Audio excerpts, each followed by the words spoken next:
Gift giving and exchange gift ng mga teachers. Hey, it's me, Bads Veron. It's another day, another ka-vlog-vlogan. Pagkatapos nga ng Christmas party kasama ang mga bata, nagkaroon din kami ng another program which is exchange gift and gift giving. Sa totoo lang, nakakatuwa nga itong idea na ito dahil lahat ng co-teachers mo ay bibigyan mo ng mga gifts. At kung ilan nga yung mga binigyan mo ng gifts ay makakatanggap ka rin galing sa kanila. O diba, hindi ka uuwi na walang regalo. By the way, ang mga sinasabi ko po palang co-teachers sa inyo ay mga kasama ko sa grade 6 at bawat grade level nga ay ganito rin yung mga ginawa. At ito na nga, pagkatapos nga ng Christmas party ng mga bata, dito na kami dumiretso. Sobrang nakakatuwa nga at nakaka-excite na makatanggap ng mga iba't ibang regalo galing sa mga co-teachers. Dito nga walang sinabi kung magkano ang gagastusin mo, basta kung ano ang kaya mo at gusto mong ibigay, go lang. By the way, gusto ko na rin ngang ibigay yung side ko tungkol sa mga nag-comment dito. Dahil sa totoo lang, magsimula nung nain ako, sobrang naging busy talaga ako. Pero hindi ako nagre-reklamo. Alam nyo ba, sa buhay, hindi naman talaga natin maaalis na may iba't ibang problema tayong ma-encounter. Sa trabaho, minsan maraming gawain, sabay-sabay at minsan wala naman. I mean, konti lang yung magtuturo ka lang. At aminin man natin sa hindi, may factor talaga yung mga kasama natin sa trabaho. Pero sabi ko nga sa sarili ko, pag ako na-in sa DepEd, gusto ko maging positibo sa paligid ko at kahit sa social media. Dahil isa sa mga natutunan ko nung substitute teacher ako,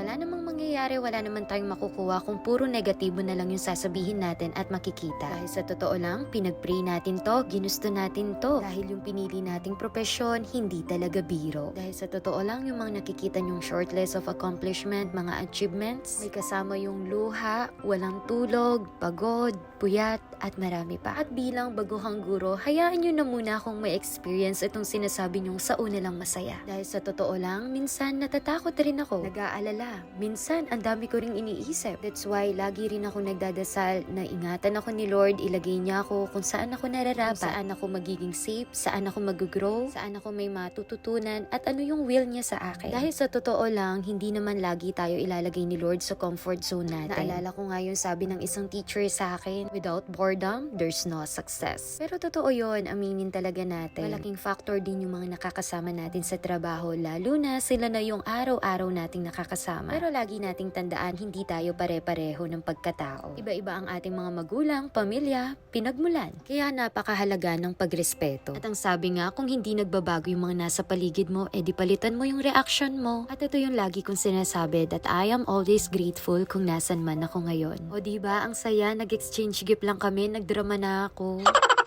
Pagkatapos nga ng Christmas party namin ng mga bata, hindi ko alam na magiging MC pala ako. O diba, ito yung mga sinasabi ko sa inyo, napaka-unexpected pero go lang. Pero aminin, ang hirap talaga kapag hindi tayo prepared. Grabe, hanggang ngayon, nasa utak ko pa rin kung ano yung mga pinagsasabi ko, tas bigla ako nahihiya.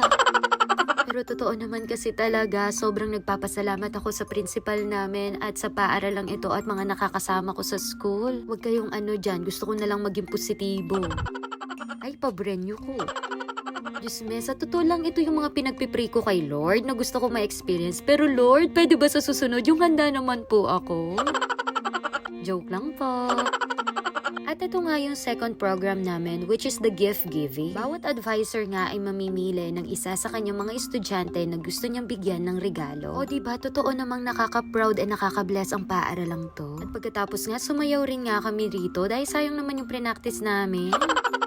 At syempre, hindi mawawala ang photo off with NAS teachers. Saktong-sakto nga sa araw na ito, birthday ng aming mahal na principal. Ang masasabi ko lang, I am forever grateful. Grabe, sobrang nabibilib ako sa pinapakita niyang lakas para sa amin. Ano man yung nararamdaman niya, hindi siya humihintong gabayan kami, tulungan at ibigay ang buong suporta. Totoo yung sinasabi niyang tumatayo siya bilang magulang ng aming paaralan. Happy birthday, Mom, and God bless you more po. Yuhu! Kainan na!